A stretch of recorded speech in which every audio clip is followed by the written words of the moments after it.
കോഴിക്കടകളും തട്ടുകടകളും പൂട്ടിപ്പോയ കടകളും വരെ ഉൾപ്പെടുത്തിയാണ് കേരളത്തിൽ ചെറുകിട സംരംഭങ്ങളുടെ കാര്യത്തിൽ വലിയ മുന്നേറ്റമുണ്ടായതായി പിണറായി സർക്കാർ അവകാശപ്പെടുന്നത് എന്ന് KPCC president K Sudhakaran MP ആരോപിച്ചു.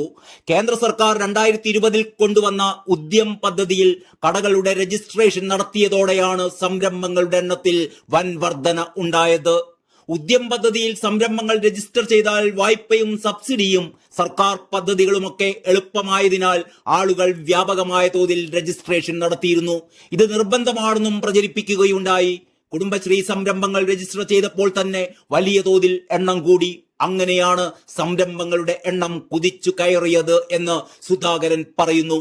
സംസ്ഥാന സർക്കാരിന്റെ സാമ്പത്തിക സർവേ പ്രകാരം 2018-19 ഉണ്ടായിരുന്നത് 13,826 ചെറുകിട സംരംഭങ്ങളാണ്.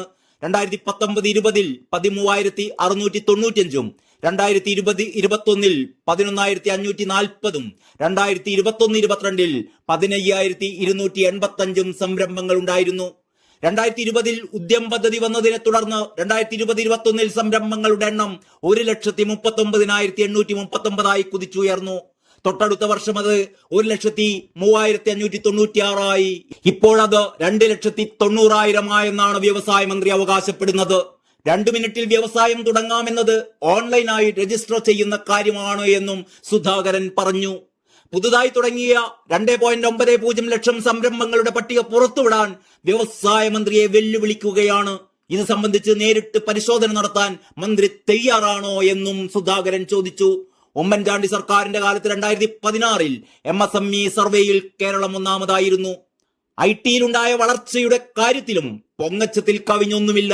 കേരളത്തിന്റെ IT കയറ്റുമതി ഇപ്പോൾ വെറും 24,000 കോടി രൂപയുടേതാണെങ്കിൽ തൊട്ടടുത്ത കർണാടകത്തിന്റേത് 4.11 ലക്ഷം കോടിയും തെലങ്കാനയുടേത് 2 ലക്ഷം കോടിയുമാണ്.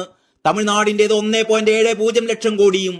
പ്രധാനമന്ത്രി നരേന്ദ്രമോദി യുവ സംരംഭകരെ വാർത്തെടുക്കുന്ന സ്റ്റാർട്ടപ്പ് പദ്ധതിക്ക് തുടക്കമിട്ടത് 2016 മുഖ്യമന്ത്രി ഉമ്മൻചാണ്ടി അത് 2011 തന്നെ തുടക്കമിട്ടുവെന്നും സുധാകരൻ പറഞ്ഞു. അവിടെ നിന്ന് കേരളം അർഹിക്കുന്ന വളർച്ച ഉണ്ടായില്ല. ദക്ഷിണേന്ത്യൻ സംസ്ഥാനങ്ങളിൽ കേരളം ഇപ്പോൾ ഏറ്റവും പിന്നിലാണ്. സംരംഭകരെ തല്ലി ഓടിക്കുകയും കമ്പ്യൂട്ടറുകൾ തല്ലി പൊളിക്കുകയും ചെയ്ത് ചരിത്രമുള്ള CPM മനംമാറ്റം നടത്തിയാൽ അതിനെ സ്വാഗതം ചെയ്യും. എന്നാൽ വീമ്പിളക്കരുതെന്ന് സുധാകരൻ പറഞ്ഞു.